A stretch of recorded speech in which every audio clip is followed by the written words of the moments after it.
Hello guys, welcome back to my YouTube channel study with Jyoti. Actually अभी मेरे पास board नहीं है यहाँ पे, इसलिए मैं यहाँ पे पेन एंड पेपर पे रिकॉर्डिंग कर रही हूँ। लास्ट लेक्चर में हमने क्या पढ़ा था कि एडिशनल थ्योरम ऑफ प्रोबेबिलिटी, ठीक है, जिसमें हमने केवल कितने इवेंट्स के लिए देखा था, 2 इवेंट के लिए, और हमने 3 के लिए जस्ट मतलब फॉर्मूला देखा था ओनली, अगर हम 3 इवेंट के लिए लेके चलते हैं तो। और इस वीडियो में हम देखने वाले हैं कि अगर हमारे पास n इवेंट आ जाता है तो हमारी जो एडिशनल थ्योरम ऑफ प्रोबेबिलिटी है वो प्रूव मतलब होती है या नहीं होती है, ठीक है। मीन्स हम बोल सकते हैं इसको extension of additional theorem of probability to n events. तो जैसे हमने लास्ट वीडियो में 2 इवेंट के लिए देखा था, तो उसमें हमारे पास क्या फॉर्मूला था, ये वाला जो मैंने यहाँ पे भी लिखा हुआ है कि probability of A1 union A2 is equal to probability of A1 plus probability of A2 minus probability of A1 intersection A2, ठीक है। और इसमें हमारा जो वेन डायग्राम था वो किस टाइप का था, इस टाइप का था। 2 हमने इवेंट ले लिया ऐसे, ये हमारे पास पूरा क्या हो गया सैम्पल स्पेस, ये हमने सपोज A ले लिया, ये B मान लिया, और ये क्या था इंटरसेक्शन वाला पार्ट जिसमें दोनों चीज़ें मतलब कॉमन आ रही होंगी, ठीक है। तो अब हम इस केस में क्या ले रहे हैं, n इवेंट ले रहे हैं, ठीक है। n इवेंट मतलब कि हमारे पास बहुत सारे इवेंट्स है, लाइक अब ABCD तो हम जा नहीं सकते, तो हम सिंपली क्या बोल सकते हैं कि A1 A2 and so on कहाँ तक जा रहे हैं, AN तक, ठीक है। तो अब हम n इवेंट के लिए कर रहे हैं, तो यहाँ पे क्या बोल रही है स्टेटमेंट कि for n events A1 A2 and मतलब अप टू कहाँ तक जा रहा है, AN तक। तो हमने n इवेंट मतलब कि कुछ तो एक लास्ट इवेंट होगा कि वहाँ तक जा रहा है ये। So we have probability of union i is equal to 1 से लेके कहाँ तक जा रहा है, n तक, ठीक है। तो अब जैसे हम इसको मतलब इसके अकॉर्डिंग चलते हैं, 2 इवेंट के लिए हमारे पास क्या था कि दोनों की हमने प्रोबेबिलिटी ऐड कर दी, माइनस कर दिया जो कॉमन हिस्सा आ रहा था हमारे पास, ठीक है। जो कॉमन वाला पार्ट था मतलब कि जो इंटरसेक्शन वाला पार्ट था वो हमने एक बार क्या कर दिया, माइनस कर दिया, ठीक है। तो अब अगर हमारे पास n इवेंट होंगे तो हम इसमें क्या कैसे करेंगे, पहले तो क्या आ जाएगा हमारे पास, सबकी प्रोबेबिलिटी आ जाएंगी, ऐड होंगे, क्योंकि हमने 2 यहाँ पे इवेंट लिए हैं, दोनों की प्रोबेबिलिटी अलग अलग ऐड हो गई, और फिर दोनों का जो है इंटरसेक्शन वो माइनस हो गया, ठीक है। अब यहाँ पे इस केस में क्या हो गया हमारे पास कि हम n इवेंट तक ले रहे हैं, तो सबकी प्रोबेबिलिटी हमारे पास एक बार ऐड हो गई, ठीक है। और माइनस हमने कर दिया यहाँ पे जो इंटरसेक्शन वाला पार्ट है 2 2 के पेयर में। सपोज देखो, अब जैसे मेरे पास ये है सपोज वेन डायग्राम, और यहाँ पे मेरे पास n इवेंट है, ठीक है, मतलब n इवेंट तक मेरा ये जा रहा है। तो यहाँ पे क्या होगा, मेरा इन दोनों का कुछ इंटरसेक्शन पार्ट आ रहा होगा, ठीक है, फिर इन दोनों का कुछ इंटरसेक्शन पार्ट आ रहा होगा, इन दोनों का कुछ इंटरसेक्शन पार्ट आ रहा होगा, तो वो मैंने क्या कर दिया, माइनस कर दिया यहाँ पे, ठीक है। एंड अब प्लस कर रही हूँ मैं 3 वाला केस, मतलब जिसमें मेरे पास 3 इवेंट होंगे, क्योंकि सबका इंटरसेक्शन आएगा, एक का आएगा, फिर 2 का, मतलब 2 के शुरू होते हैं पेयर में जाके, ठीक है, मतलब 2 में ही कुछ कॉमन आएगा, एक में तो क्या ही आएगा, एक में 2 खुद ही सेट हो जाएगा पूरा, ठीक है। तो अब 2 में हमने ले लिया, अब 3 में भी इंटरसेक्शन आएगा, ऐसे 4 में भी आएगा हमारे पास, 5 में भी आएगा, ऐसे ही वो कहाँ तक चलता जाएगा, n इवेंट तक, ठीक है, क्योंकि हमने क्या लिया है, n इवेंट लिया है यहाँ पे।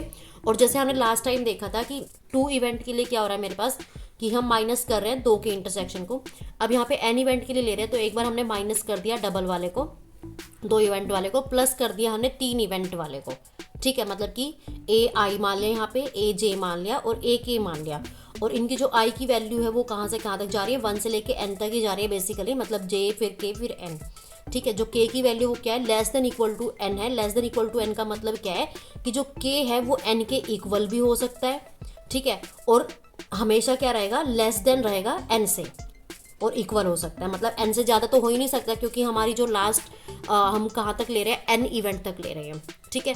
एंड लास्ट में ये कहाँ तक चला जाएगा हमारे पास, -1 raise to power n-1 p of this one, सबके इंटरसेक्शन आ जाएंगे। तो ये हमें करना है प्रूफ, तो अब हम प्रूफ की तरफ चलते हैं। तो ऑब्वियसली हम कैसे चलेंगे, A से ही स्टार्ट करेंगे, मतलब 2 इवेंट का लेके ही चलेंगे, ठीक है। तो अब हमने 2 इवेंट के लिए तो प्रूव कर दिया था लास्ट टाइम, आपने आई थिंक वीडियो देखी होगी, अगर नहीं देखी है तो आपको लिंक डिस्क्रिप्शन में मिल जाएगा, ठीक है। तो 2 इवेंट के लिए हमने लास्ट टाइम प्रूव किया था, ओके। तो अब हम इसी की हेल्प से जो है मूव करने वाले हैं n इवेंट के लिए, राइट। तो अब देखो ये जो इक्वेशन हमने ये लास्ट टाइम प्रूव कर दिया था, तो इससे जो है ये वाला इम्प्लाई करता है, जो ये इक्वेशन है कि ये जो इक्वेशन है वो हमारी 2 इवेंट के लिए जो है प्रूव हो गई, ठीक है, क्योंकि हमने प्रूव कर ही दिया था। तो अगर ये ऐसा हम कुछ लिख रहे हैं n इवेंट के लिए, तो ये ऑब्वियसली ये 2 इवेंट के लिए क्या कर देगी, ट्रू हो जाएगी ये वाली इक्वेशन, ठीक है। सिमिलरली हम 3 के लिए भी मतलब ऑलरेडी देख चुके हैं, एक बार जस्ट फॉर्मूला ही देखा हुआ बेसिकली, ठीक है। तो अब हम यहाँ पे लेके चल रहे हैं पहले वाले केस, एक बार हम लेके चलेंगे यहाँ पे R तक, ठीक है, फिर हम एक बार R+1 का केस ले लेंगे, ठीक है। तो अगर हम एक बार देखो, हम नेक्स्ट मूव करते हैं, अगर हम n is equal to are के लिए लेके चलते हैं तो यहाँ पे देखो guys, so now let us suppose that equation A is true for n is equal to r. तो जो मैंने यहाँ पे इक्वेशन ए जो ये वाली मानी थी, ये वाली मेरी ए इक्वेशन है जो मेरी स्टेटमेंट में थी, ठीक है, ये मैंने मान लिया कि ये जो है मेरी a equation n is equal to are के लिए जो है वो ट्रू हो जाती है, ठीक है।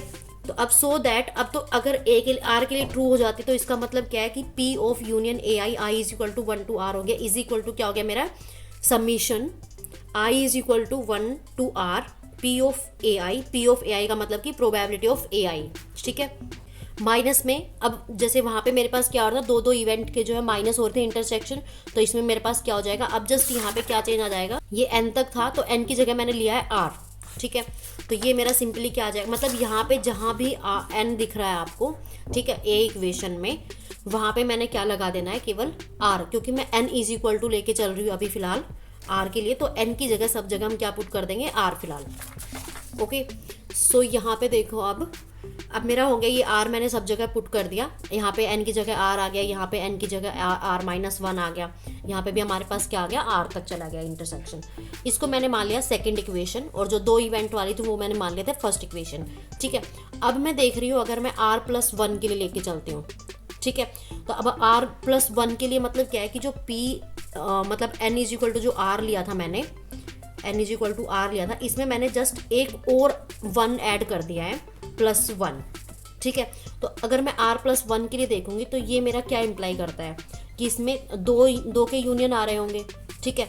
एक तो मेरा आ रहा होगा ये वाला p ऑफ मतलब यूनियन ए आई, मतलब i इज इक्वल टू 1 से r तक, और इसमें एक आ जाएगा मेरा AR+1 का, क्योंकि मैं r का तो ऑलरेडी ले चुकी हूँ, क्योंकि जो हमारी चलती है स्टेटमेंट, मतलब जो हम 1 से लेके n तक लेके चलते हैं, वो कैसे चलता है मेरा 1 2 3 4 एंड सोन, कहाँ तक जा रहा था, वो n तक जा रहा था, n मैंने मान लिया यहाँ पे इज इक्वल टू r, तो ये मतलब r तक चला गया मेरा, ठीक है। और मेरे को एक और नंबर एडिशन में चाहिए, तो मेरा ये नेक्स्ट नंबर हो जाएगा r+1, ठीक है। तो इसलिए मैंने, अगर मेरे को, अब देखो मेरे को r+1 तक के लिए निकालना है, तो 1 से r तक तो मैंने ये लिख लिया, तो यहाँ पे मेरा हो गया 1 से लेके r तक, तो मैंने यहाँ पे लिख दिया। अब यूनियन मेरे को क्या करना है, जस्ट केवल r+1 का, तो ये मैंने लगा दिया यूनियन r+1, तो यहाँ पे मेरा सारा नंबर इंक्लूड हो गया। अब i इज इक्वल टू 1 से लेके r+1 तक। अब नाउ नेक्स्ट देखो, अब मुझे ये पता है ये वाली चीज़, तो अब अगर मेरे पास दो इवेंट के लिए मुझे पता है, अब मैं सपोज इनको भी मानूँ 2 इवेंट, ठीक है, इसको मैं मान लेती हूँ थोड़ी देर, मतलब अपने माइंड में ही आपको कंसिडर करना है कि ये A मान लेती हूँ मैं, और ये मान लेती हूँ B, ठीक है, या फिर सपोज A1 मान लो या फिर A2, मतलब जस्ट माइंड में आपको एज्यूम करना है ये। तो अब सिमिलरली हम इसकी तरह इसको लिख सकते हैं, इस वाले एक्सप्रेशन को, कि प्रोबेबिलिटी ऑफ दिस वन, ठीक है, plus probability of this one, AR+1, minus में हो जाएगा इन दोनों का जो है इंटरसेक्शन A और B का, A मतलब ये माना मैंने माइंड में, और ये मैंने B माना है, तो इन दोनों का जो इंटरसेक्शन आ जाएगा वो ये आ जाएगा P ऑफ यूनियन AI, मतलब ये वाला simply intersection AR+1 like this, ठीक है। तो ये बिल्कुल इजी है, मतलब जस्ट मैंने इस वाले फॉर्मूले की हेल्प से ये वाला एक्सप्रेशन जो है लिखा है। ओके, तो आई होप आपको ये वाला एक्सप्रेशन समझ में आ गया होगा। अब हम एक एक एक्सप्रेशन को जो है स्टेप बाय स्टेप सोल्व करते चलेंगे।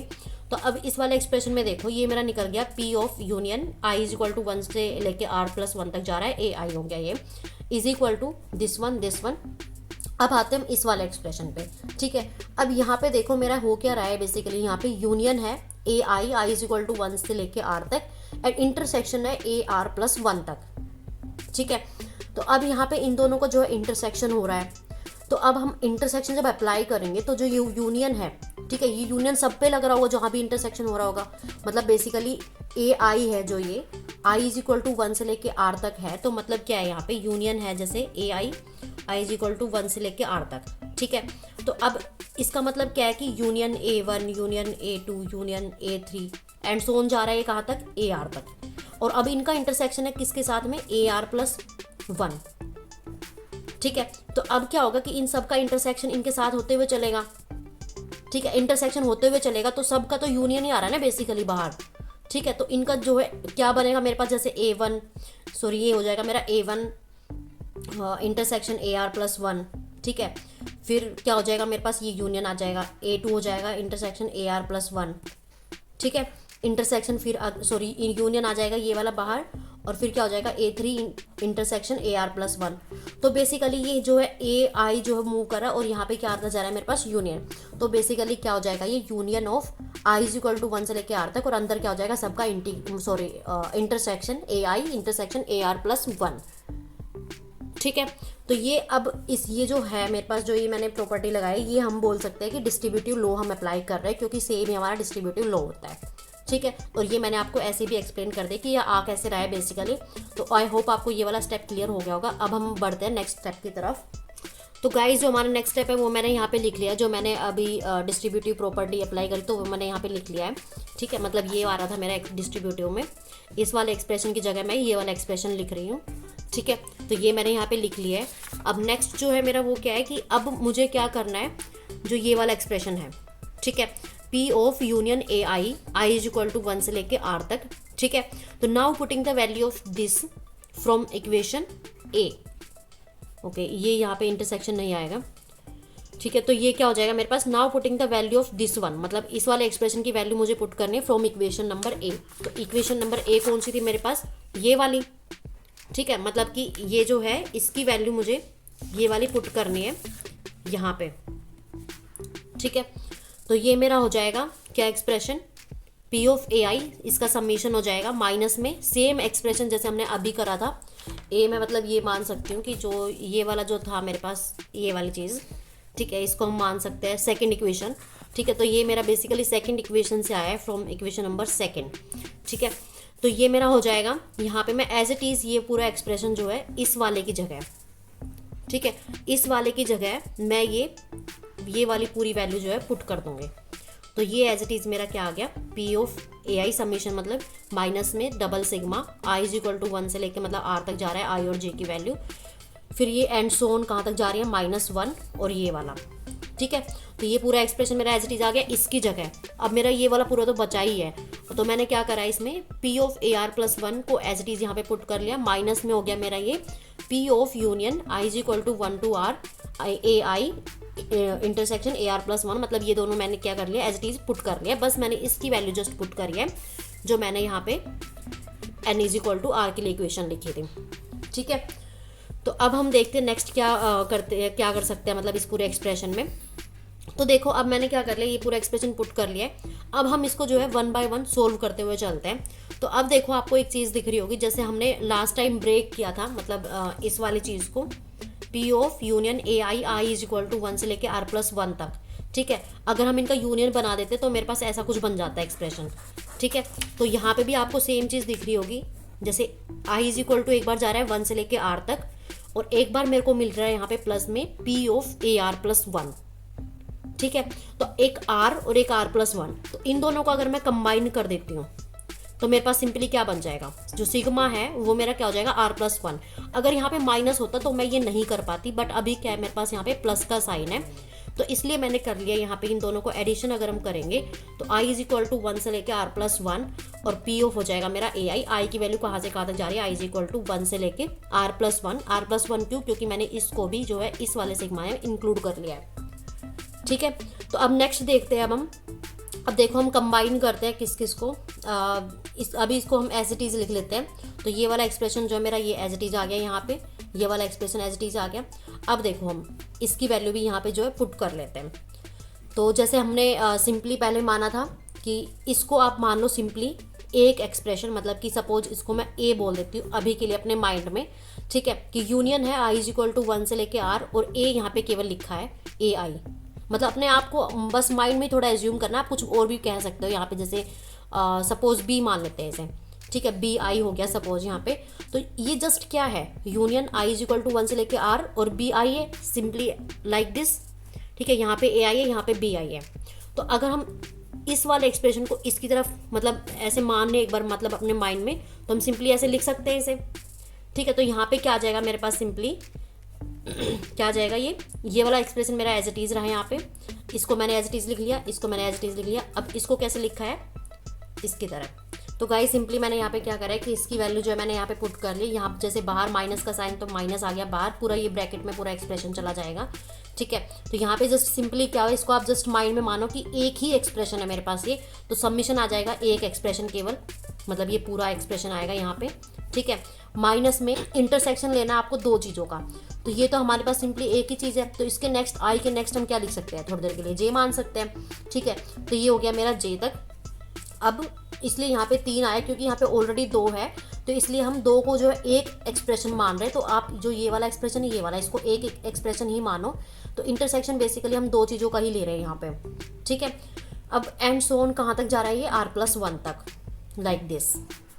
ठीक है, तो अब देखो, अब जो नेक्स्ट हम कर सकते हैं वो कैसे कर सकते हैं सॉल्व इसे, जो इंटरसेक्शन है मेरा। ठीक है, एक तो ये वाली चीज़ है और एक ये वाली चीज़ है, इन दोनों को मैं कंबाइन कर सकती हूँ, राइट। और मैं क्या कर सकती हूँ इसमें, इन 2 एक्सप्रेशन को भी सोल्व कर सकती हूँ क्योंकि ये सेम ही एक्सप्रेशन जा रहे हैं। ठीक है, एक AR तक जा रहा है, एक AR+1 तक जा रहा है। ठीक है, तो अब इसको थोड़ा हम सोल्व करते हैं कि ये कैसे मतलब आगे सोल्व हो रहा है। तो गाइज देखो, अब मैंने क्या कर लिया, इस जो ये वाला एक्सप्रेशन था फर्स्ट वाला तो मैंने एज इट इज़ रखा AI वाला। ठीक है, माइनस में इन दोनों को, जैसे मैंने बोला था अभी कि इन दोनों को मैं कंबाइन कर लेती हूँ, P of AI intersection AJ and P of AI intersection AR+1। ठीक है, तो इन दोनों को मैंने एक ही ब्रैकेट में लिख लिया है, प्लस में एंड सो ऑन कहाँ तक। अब देखो, जो ये वाली जो चीज़ है मेरे पास, ये -1 रेज टू पावर r-1। ठीक है, ये मेरी बेसिकली हो क्या रहा है यहाँ पे कि ये दोनों चीज़ें सेम है। ठीक है, और ये AR तक जा रही है, AR+1 तक जा रही है। तो मैंने ऐसे रैंडमली n टर्म तक निकालने के लिए मैंने, क्योंकि मेरा जो n था वो क्या था, r तक जा रहा था, तो मैंने सिंपली यहाँ पे r बनाने के लिए मतलब +1 एंड -1 कर दिया है। ठीक है, तो यहाँ पे सिंपली मेरा आ जाएगा -1 रेज टू पावर r, क्योंकि यहाँ पे मेरा हो गया ये r+1 तक। ठीक है, तो इसलिए मैंने यहाँ पे r बनाया है सिंपली। ठीक है, तो अब नेक्स्ट जो हम कर सकते हैं वो क्या कर सकते हैं, ये वाला मेरा एक्सप्रेशन सेम आ गया। ठीक है, तो और नेक्स्ट क्या हो गया मेरा ये, अब देखो जो ये वाली जो चीज़ है, जैसे हमने पहले किया था कि एक R तक जा रहा है एक R+1 तक, तो हमने दोनों को कंबाइन करके जो है एक ही बना दिया, जिसको हमने R+1 तक बना दिया था। ठीक है, अब तो लाइक दिस हम इसको भी एक में कंबाइन कर सकते हैं, क्योंकि दोनों में क्या है, समीशन आ रहा है, दोनों क्या है, प्लस में है। ये वाला एक्सप्रेशन भी प्लस में है और ये वाला एक्सप्रेशन भी प्लस में है, और दोनों में क्या है, इंटरसेक्शन आ रहा है 2-2 चीज़ों का, मतलब कि 2-2 इवेंट्स का। एक जा रहा है मेरा R तक, सॉरी ये वाला आई थिंक R+1 तक है, हाँ सॉरी ये रहा R+1 तक।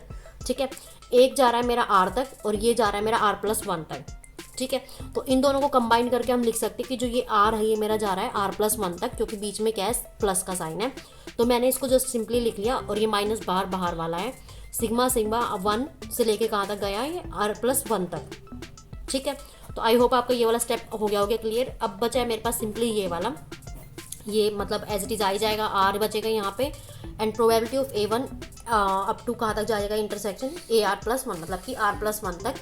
ठीक है, तो अब जो नेक्स्ट है वो क्या हो जाएगा मेरा यहाँ पे, अब देखो यही मुझे क्या करना था बेसिकली, मतलब यहीं तक प्रूव करना था, बट अभी कंप्लीट जो प्रूव वो हुआ नहीं है, क्योंकि मैंने अभी तक क्या देखा था, n = R के लिए ट्रू होता है या नहीं होता है। ठीक है, अब हम सपोज मान लेते कि now if equation number A जो इक्वेशन थी मेरे पास, मतलब कि ये वाली, ठीक है, ये मेरी अगर R की मतलब n = R के लिए ट्रू हो जाती है, ठीक है, तो ऑब्वियसली मेरी R+1 के लिए भी होगी, मतलब n = R+1, और वहाँ से हम निकाल सकते हैं कि n-1 तक। ठीक है, तो यहाँ पे देखो अगर मेरी ये ट्रू हो जाती है n = R के लिए, ठीक है, तो इफ मतलब it is also true for n = R+1, and as we have proved in equation 1 में हमने क्या प्रूव करा था कि हमने 2 इवेंट लेके चल रहे थे हम। ठीक है, और ये हमारा ये इंटरसेक्शन वाला मतलब पूरा ये प्रूव हो गया था। ठीक है, तो अब यहाँ पे भी हम इसकी हेल्प ले सकते हैं, जैसे हमने n = 1 के लिए तो सिंपल हमारा A1 रहेगा, और n = 2 के लिए हम प्रूव कर चुके हैं। ठीक है, और n = 3 के लिए हम रिजल्ट देख चुके हैं। तो इन दोनों की हेल्प से हम अगर यहाँ पे हम PMI लगाए, PMI व्हाट इज PMI, तो PMI is basically nothing but principle of mathematical induction, जो हम 12th में पढ़ते हैं। आई थिंक ये 4th चैप्टर है, नहीं 11th में आई थिंक 4th चैप्टर, ठीक है, या फिर 3rd या 4th चैप्टर है।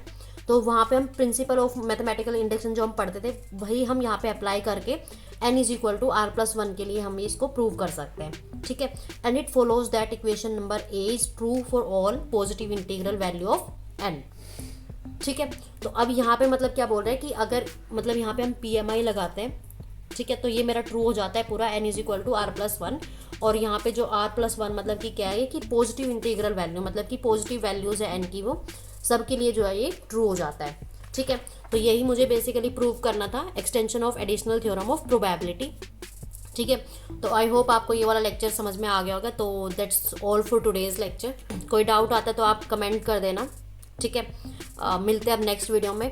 If you like this video then please do like, comment and share with your classmates and have fun with this smiley face. Okay guys, so bye bye, मिलते हैं next video में।